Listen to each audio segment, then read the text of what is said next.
Mesdames, Messieurs, bonjour. Très heureux de vous retrouver pour cette nouvelle édition du JT Cultures et Marchés enregistrée ici en région Bourgogne. Nous débuterons cette émission en identifiant les raisons de la baisse des prix du blé aux États-Unis.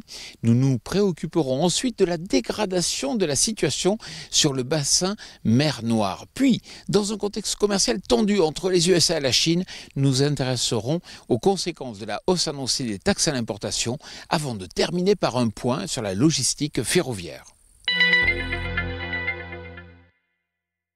Les cours du blé à Chicago connaissent un essoufflement depuis plusieurs semaines. Les fonds vendent de leur position, faisant ainsi pression sur les cours.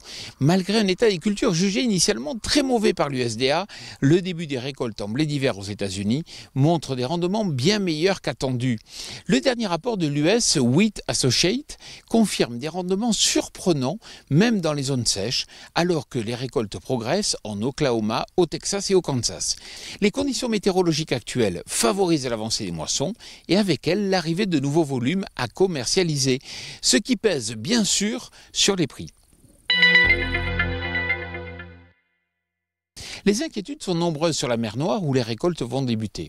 Après un record l'année passée, les perspectives de production en Russie sont déjà actées en forte baisse en raison du temps sec observé depuis plusieurs semaines. La Russie devrait ainsi voir la récolte de blé en 2018 se replier bien en dessous de 70 millions de tonnes. Le sec a également touché l'Ukraine et la Roumanie où le potentiel s'annonce inférieur à l'an dernier. La récolte est donc à suivre de près dans cette région qui demeure la première concurrente des origines européennes. Les tensions commerciales entre les États-Unis et la Chine demeurent un vrai facteur d'instabilité sur les marchés. La volonté de taxer davantage les produits à l'importation de la part des États-Unis a pour effet immédiat des représailles de la part de la Chine.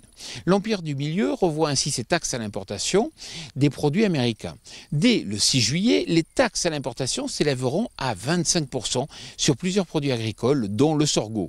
Le secteur de l'alimentation animale chinois devra donc rapidement chercher des solutions de substitution et montrer un fort intérêt pour l'orge fourragère. Une hausse des importations chinoises devrait profiter aux origines mer Noire et européennes dans un marché international qui s'annonce dès à présent tendu. 36 jours, c'est le cumul des jours de grève de la SNCF depuis le mois d'avril. Cette perturbation touche directement la logistique des grains. Le fret ferroviaire n'a en effet pas répondu aux besoins d'expédition des marchandises, grossissant les stocks chez les collecteurs, notamment en blé tendre et en orge.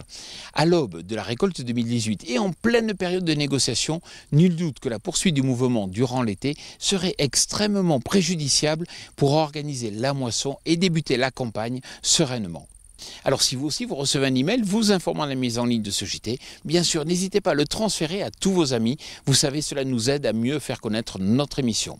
Je vous souhaite une excellente semaine et d'excellentes moissons pour ceux qui ont débuté.